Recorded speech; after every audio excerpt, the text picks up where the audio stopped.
क्या आपने कभी सोचा कि मृत्यु के बाद हमारी आत्मा का क्या होता है? कल्पना कीजिए, एक ऐसी दुनिया जहां आत्मा अपने शरीर को छोड़कर भी अपने प्रियजनों के पास लौट आती है, लेकिन कोई उसे देख नहीं सकता, सुन नहीं सकता। क्या होगा अगर आपकी आत्मा मृत्यु के 24 घंटे बाद आपके घर की चौखट पर खड़ी हो, आपके परिवार को देख रही हो, उनके आंसुओं को महसूस कर रही हो, लेकिन उन्हें छू भी ना पाए?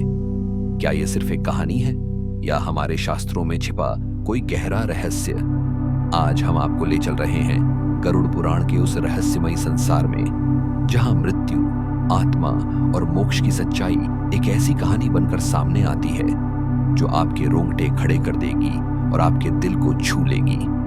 तैयार हैं इस अनसुनी यात्रा के लिए जो जीवन और मृत्यु के बीच की कड़ी को उजागर करेगी? गरुड़ पुराण हिंदू धर्म के 18 महापुराणों में से एक, हमें जीवन, मृत्यु और आत्मा के गूढ़ रहस्यों से रूबरू कराता है।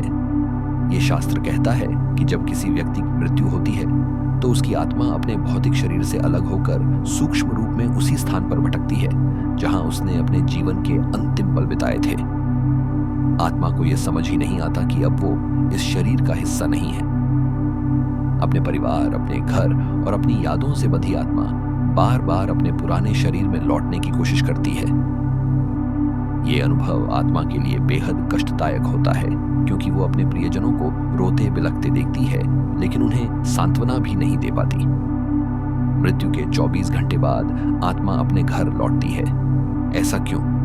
क्योंकि मोह, प्रेम और सांसारिक बंधन उसे खींच लाते हैं। गरुड़ पुराण बताता है कि आत्मा लगभग 10 दिनों तक अपने परिवार के आसपास रहती है।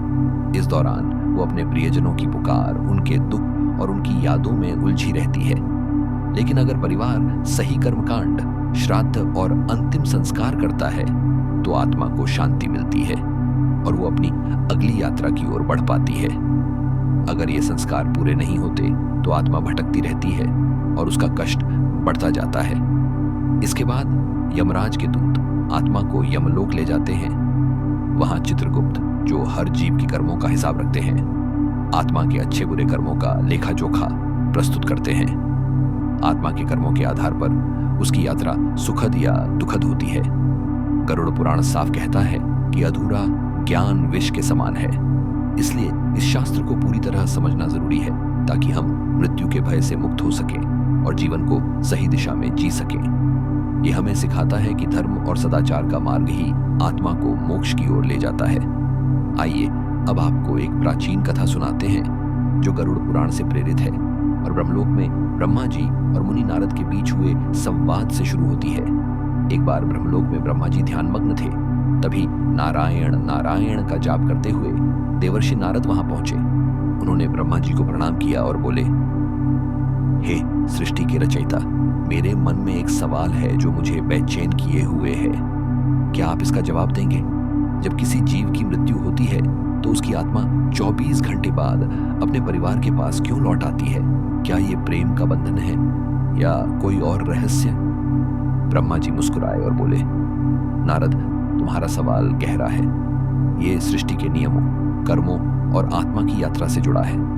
मैं तुम्हें एक कथा सुनाता हूं जो न सिर्फ तुम्हारे सवाल का जवाब देगी, बल्कि हर मनुष्य को जीवन की सच्चाई समझाएगी। लेकिन सुनो, इस कथा को अधूरा सुनना विष पीने जैसा है। जो इसे पूरे ध्यान और श्रद्धा से सुनेगा, उसका मन लोभ, मोह और क्रोध से मुक्त हो जाएगा। नारद ने उत्साह से कहा, हे प्रभु, मैं इसे पूरी श्रद्धा से सुनूंगा। कृपया कथा शुरू करें। ब्रह्मा जी बोले, प्राचीन काल में विदर्भ देश में मान सिंह नाम का एक राजा था। वो धर्मनिष्ठ, न्यायप्रिय और प्रजा का प्रिय था। वो हमेशा दान, पुण्य और भक्ति में लीन रहता था।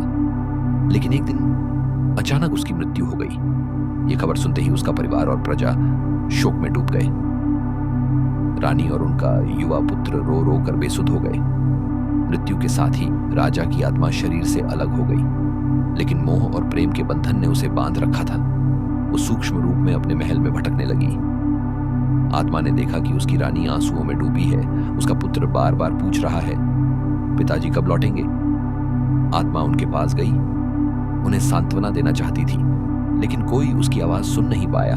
वो चिल्लाई, मैं यही हूं। लेकिन उसकी आवाज हवा में गुम हो गई। आत्मा ने सोचा, ये लोग क्यों नहीं समझते कि यह संसार एक माया है। मेरा शरीर खत्म हो गया, लेकिन मैं तो अमर हूं।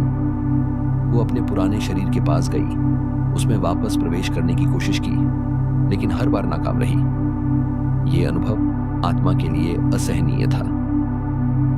मृत्यु के 24 घंटे बाद जब आत्मा फिर अपने घर लौटी तो उसने देखा कि उसका परिवार अभी भी शोक में डूबा है।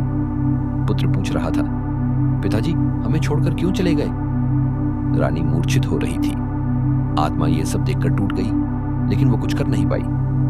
ब्रह्मा जी ने कहा, नारद, आत्मा इसलिए लौटती है क्योंकि सांसारिक मोह उसे बांधे रखता है। परिवार की पुकार, उनके आंसू और अधूरे रिश्ते आत्मा को वापस खींचते हैं, लेकिन ये मोह ही उसकी मुक्ति में बाधा बनता है। कथा आगे बढ़ी। राजा की आत्मा महल के हर कोने में भटक रही थी। वो बगीचा जहां उसने अपने पुत्र को घुड़सवारी सिखाई थी, वो कक्ष जहां रानी के साथ उसने हंसी मजाक किया था, वो बार बार अपने परिवार को अपनी मौजूदगी का एहसास दिलाने की कोशिश करती, लेकिन हर कोशिश बेकार। आत्मा सोचने लगी, क्या मेरा प्रेम मुझे रोक रहा है या उनके आंसू? काश मैं उन्हें बता पाती कि यह संसार क्षणभंगुर है और आत्मा का असली ठिकाना मोह है। तभी नारद मुनि वहां सूक्ष्म रूप में प्रकट हुए। उन्होंने राजा की आत्मा को देखा और कहा, हे राजन, तुम्हारा मोह तुम्हें इस संसार में बांधे हुए है। ये शरीर नश्वर है, लेकिन आत्मा अमर। तुम्हें अब आगे बढ़ना होगा। तुम्हारे परिवार का दुख तुम्हारी यात्रा में रुकावट बन रहा है। नारद ने फिर रानी और पुत्र को समझाया।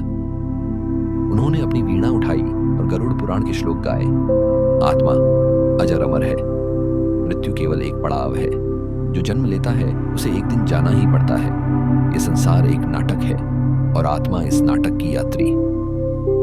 रानी ने आंसुओं भरी आंखों से कहा, हम अपने शोक से स्वामी को बांध रहे हैं। हमें उनकी मुक्ति के लिए प्रार्थना करनी चाहिए। नारद ने कहा, श्राद्ध, पिंडदान और गरुड़ पुराण का पाठ करो। ये कर्मकांड आत्मा को तृप्ति देते हैं और उसे मोक्ष की ओर ले जाते हैं। परिवार ने नारद की बात मानी। उन्होंने विधिवत श्राद्ध किया, पिंडदान किया और गरुड़ पुराण का पाठ आयोजित किया। जैसे ही ये कर्मकांड पूरे हुए, राजा की आत्मा को शांति मिली। वो यमलोक की ओर प्रस्थान कर गई और उसका मोह धीरे धीरे छूट गया। ब्रह्मा जी ने नारद से कहा, ये कथा हर मनुष्य के लिए एक सबक है। गरुड़ पुराण हमें सिखाता है कि जीवन कर्मों का खेल है। मृत्यु के बाद आत्मा का भटकना उसके मोही और परिवार के शोक का परिणाम है। सही कर्मकांड और धर्म का पालन ही आत्मा को शांति देता है। गरुड़ पुराण का ये ज्ञान हमें जीवन की सच्चाई से अवगत कराता है। ये बताता है कि हमें अपने कर्मों को शुद्ध रखना चाहिए, क्योंकि मृत्यु के बाद वही कर्म हमारी आत्मा के साथ जाते हैं। ये शास्त्र हमें मोह, लोभ और क्रोध से मुक्त होने की प्रेरणा देता है। मृत्यु के 13वें दिन जब अंतिम संस्कार और श्राद्ध पूरे हो जाते हैं, आत्मा इस संसार से पूरी तरह मुक्त होकर अपनी अगली यात्रा पर निकल पड़ती है। प्रिय दोस्तों, ये कथा हमें सिखाती है कि मृत्यु कोई अंत नहीं, बल्कि एक नई शुरुआत है। आत्मा अमर है और उसका असली लक्ष्य मोक्ष है। गरुड़ पुराण का यह ज्ञान हमें डर से नहीं, बल्कि साहस और समझ से जीना सिखाता है।